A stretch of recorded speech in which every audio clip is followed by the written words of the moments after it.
Hey, it's Matt. I'm back with another transparent watercolor. This time it's a little different. This one is not only transparent watercolor, it's also got gouache and pen and ink on it. And this is a picture of a thick-headed fly. It looks a lot like a wasp. These are mimics of bees and wasps. And so this was a fun painting to do. I wanted to do something that was really fast and lively and had some kind of bright color, and decided to go with the pen and ink and watercolor approach to this. So once I had my sketch transferred to the watercolor paper, I went about just blocking in the lightest local colors with a 1-inch flat brush. And you can see in the palette on the right that I have a bunch of my pre-mixed greens kind of ready to go, so I'm not having to mix on the fly.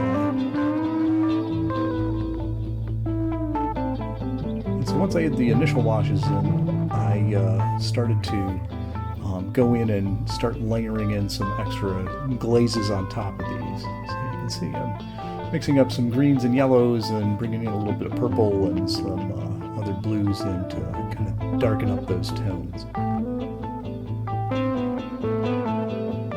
I think here I started using a number 6 round brush.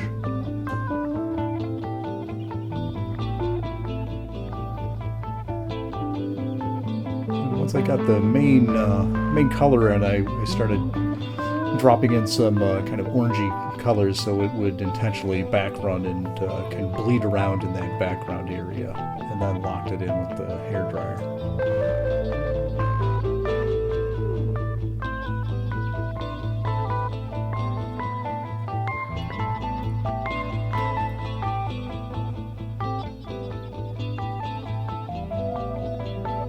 So with these, I try to be a little bit less literal with the color. So I bring in a little bit of, although we have the greens in here, I'll try to bring in some, purples and oranges and things to kind of liven it up and make it a little bit more active and fanciful than perhaps the strict scientific kind of illustration. I just want to have it look fun and be colorful and exciting. So you can see that I glaze in a bunch of layers in here just to kind of build the form of this leaf that the fly's sitting on, that kind of curls around and underneath him. And then there's the backlighting portion of the leaf that has those really bright greens in it. So kind of approach that in a couple of layers. So right now I was just putting in some blues and purples into the darkest areas to get a better separation and better contrast in certain portions of it. Once I had the basic tones established, I started just going through and inking the main lines of the background. And I knew that with the fly that I frisketed it off, I wanted to have some of those lines go, behind and over the edges. So I left the frisket on while I did this first layer of ink. And for this, I was using some Higgins waterproof ink. That way I can go right over this with the watercolor and it stays put. It doesn't go anywhere. And it's a fun way to work if you ever get the chance to try it. And I'm using a crow quill pen that allows me to get different line weights with one pen. So I can go thick or thin and in one line as I place that down.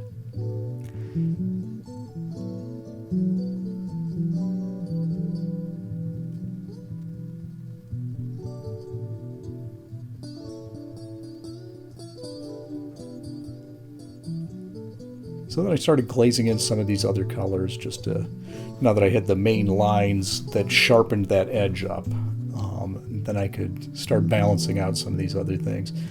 For the leaf that's bright green, I didn't want to use the straight black for inking that portion. So what I did was, you can kind of see me dipping with the brush. I had some greens that I had made up, and so I would load those onto the brush onto the nib of the pen nib with the paintbrush, and that way I could have nice line work, but it had some color to it rather than just the black. And I brought some of that element into the other leaf that's kind of below, so they sort of match. There's a lot of, I don't want to say fussy line work, but I wanted it to have kind of a nice textured feel to it that was kind of even throughout the background rather than just in a couple of places.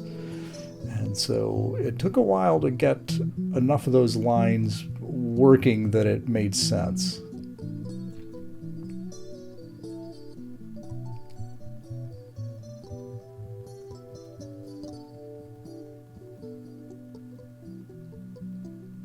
You can barely see the lines going down at this point. They definitely are building the texture slowly, but it's kind of this, as you put down all those different layers, it kind of builds a lot of personality. And so I'd be using some greens and oranges and different colors as I went through there to make it more interesting.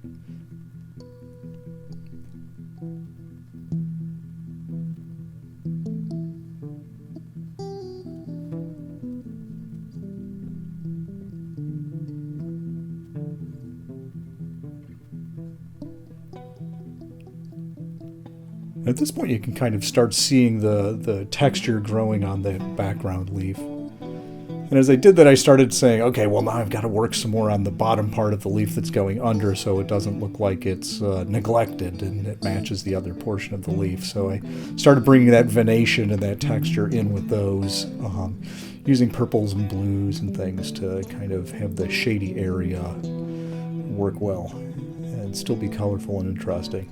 Once I was happy with the basic background, I peeled off the frisket from the fly and started painting in the lightest local colors, and then brought in the pen and ink work. And at this point, the pen and ink work is kind of like, I don't know, it's a little like you see in comic books and things like that, where you ink it out and you let the pen do a lot of your shadow work and define those shapes, and then I can use the color to make it interesting. And not be as fussy with my brushwork. It could be a little bit looser and a little bit more experimental with the color, as long as the overall color in the end looked right.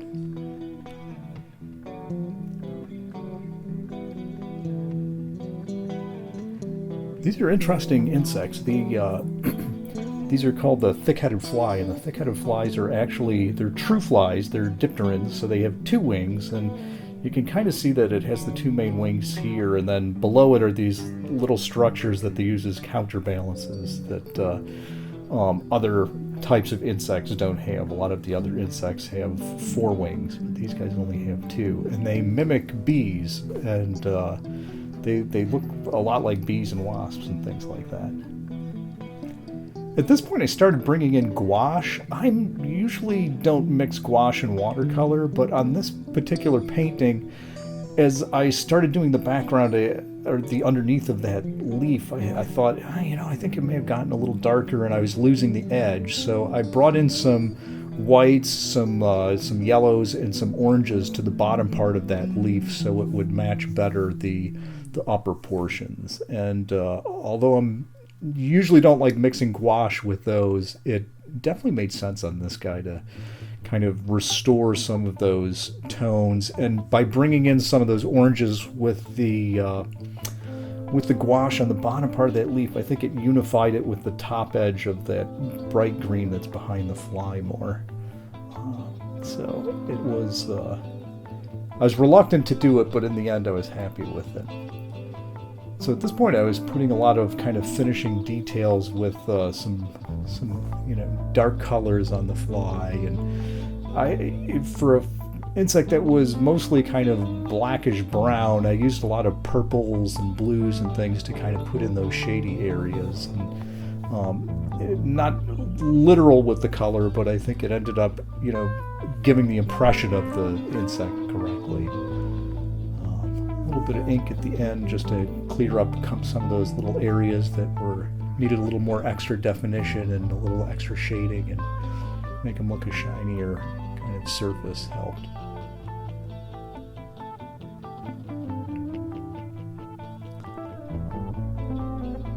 The pen and ink and watercolor is a fun way to go. They go pretty quickly, all things considered, and they end up having a look that nothing else really has. Fun ones to work on. So at this point, I just inked on my name, and as is typically the case, I usually find a couple things to pick at after I've already signed it. but it was pretty much done.